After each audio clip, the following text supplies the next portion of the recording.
Dans cet exercice, on se donne une suite UN de nombres réels strictement positifs et on définit à partir de cette suite la suite Vn qui est définie comme UN divisé par la somme des premiers termes U1 plus U2, etc. plus UN, et on vous demande de comparer la nature des séries de termes généraux UN et Vn. Fixons les objectifs. L'objectif est de savoir si cette série converge, si et seulement si cette série converge. Un peu de logique pour commencer. Étudier cette équivalence, c'est étudier deux implications séparément. Voir si la série de termes général UN converge entraîne que la série de termes général Vn converge, et l'implication réciproque, voir si la série de termes général Vn converge entraîne que la série de termes général Un converge.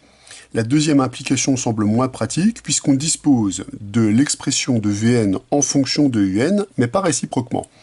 Donc ça serait beaucoup plus intéressant, quand on va étudier cette implication, d'avoir des hypothèses sur le terme général UN. Ce qu'on doit faire dans ces conditions, c'est contraposer la relation. Donc plutôt que de démontrer cette implication, P implique Q, on va démontrer par contraposition que la négation de la conclusion, c'est-à-dire la série de termes général UN diverge, implique la négation de notre hypothèse, c'est-à-dire que la série de termes général Vn diverge. En faisant ça, on a simplement écrit la contraposée de cette implication. Donc maintenant l'objectif, c'est d'étudier si la convergence de la série de termes général UN entraîne la convergence de la série de termes général Vn, ça sera le premier point, et si la divergence de la série de termes général UN entraîne la divergence de la série de termes général Vn. Ça sera le second point. On va maintenant poser les notations pour que la suite de l'exercice soit plus claire.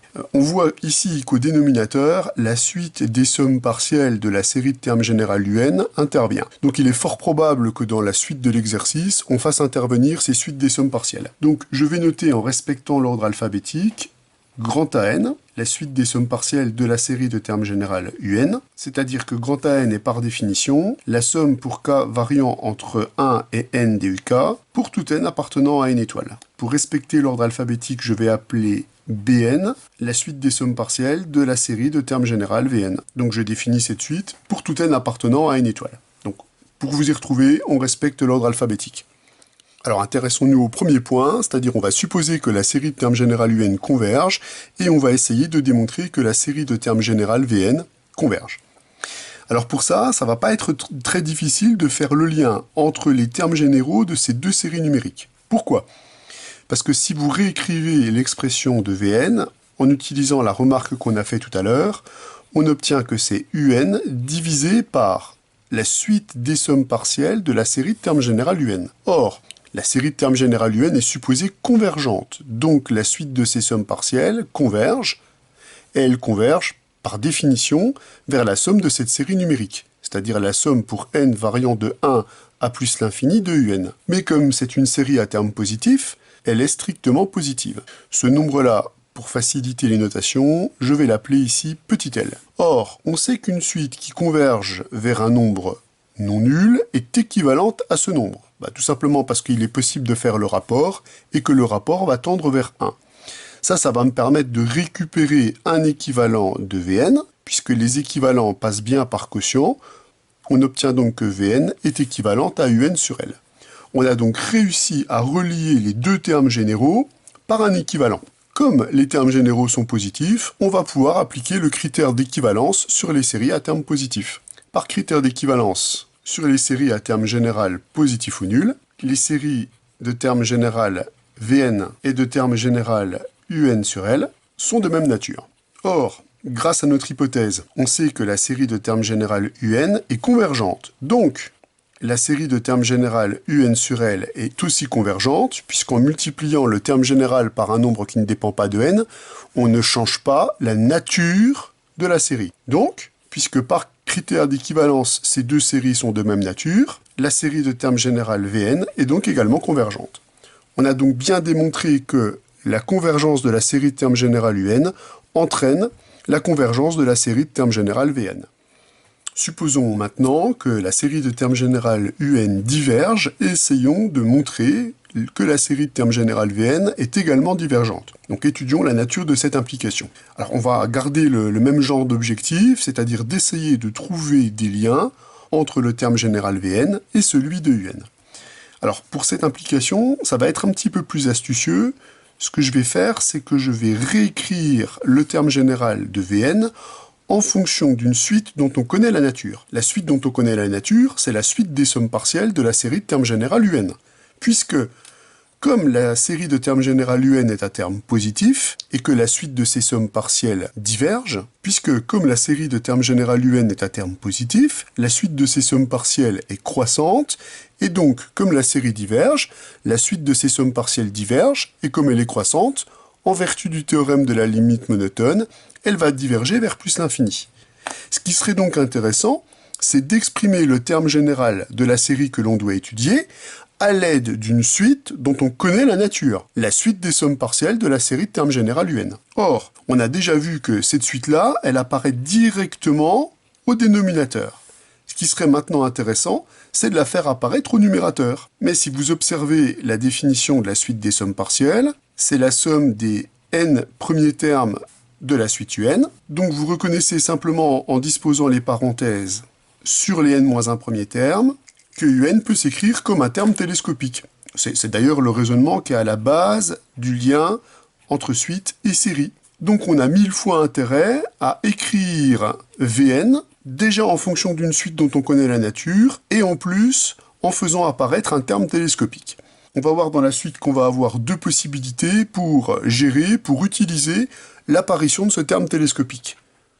Pour notre première approche, je vais encore une fois un tout petit peu réécrire le terme qui est ici, de manière à faire apparaître un terme télescopique pour le produit. Je vais simplement réécrire la fraction sous la forme 1 moins an-1 sur an.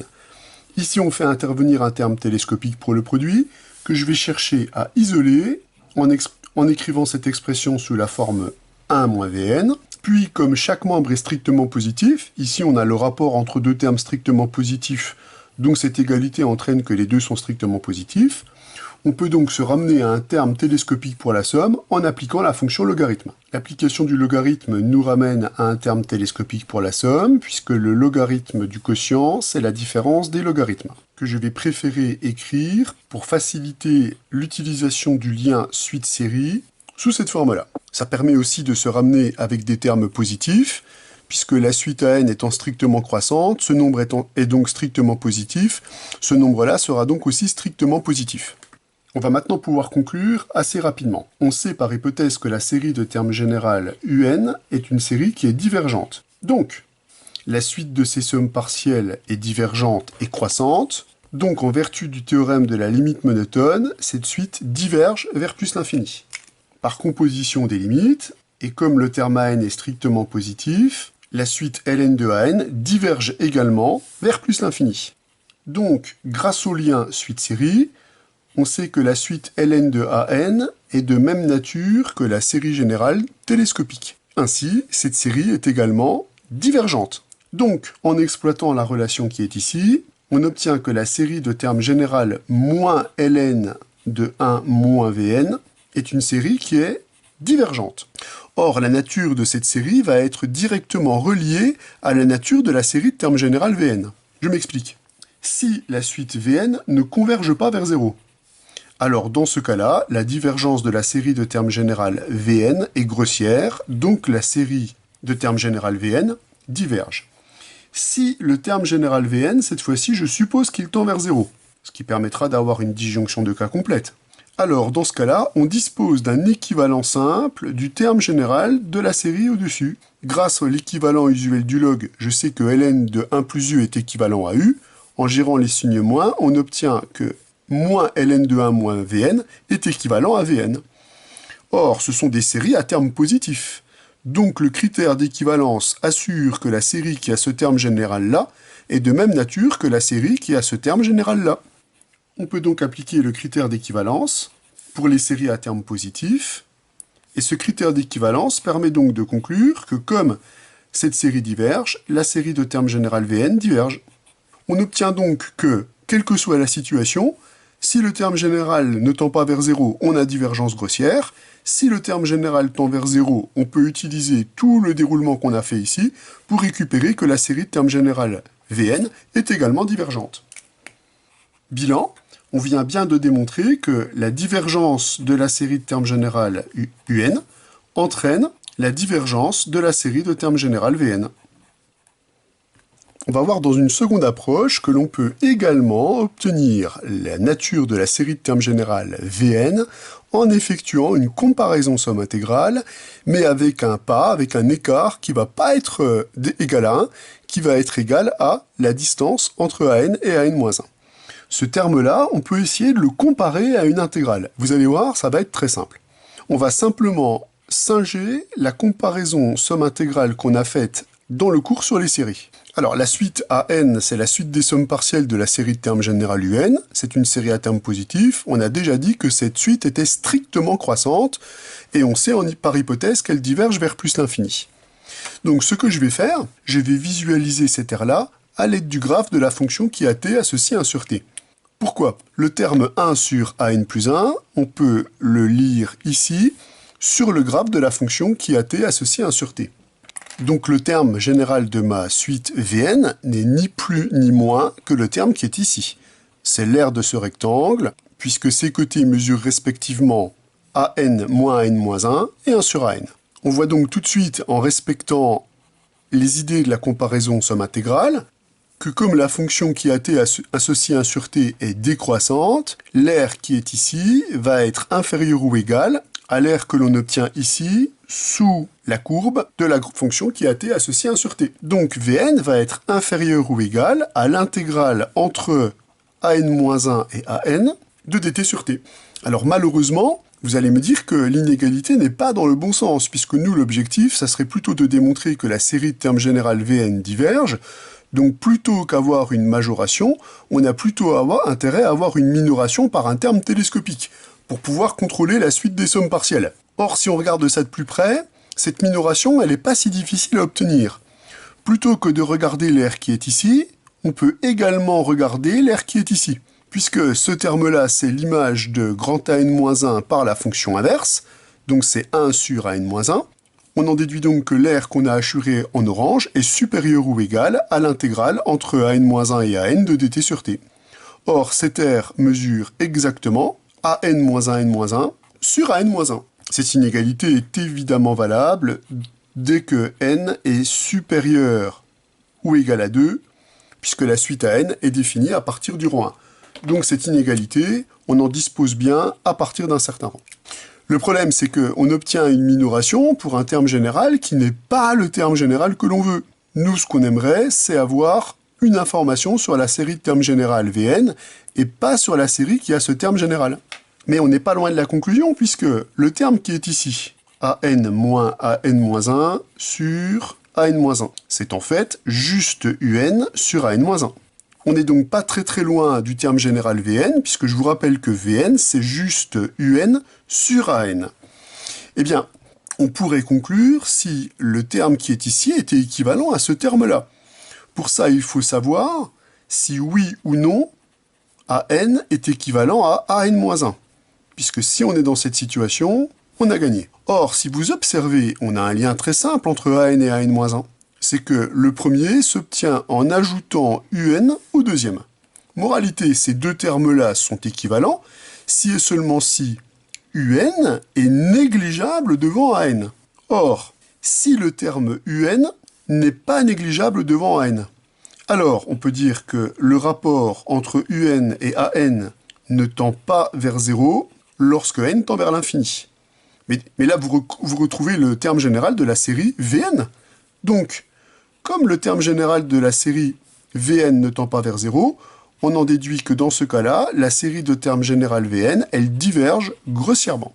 Si maintenant, un est négligeable devant an. Dans ce cas-là, on a bien que an est équivalent à an-1, puisqu'ils sont égaux à un terme négligeable devant an près.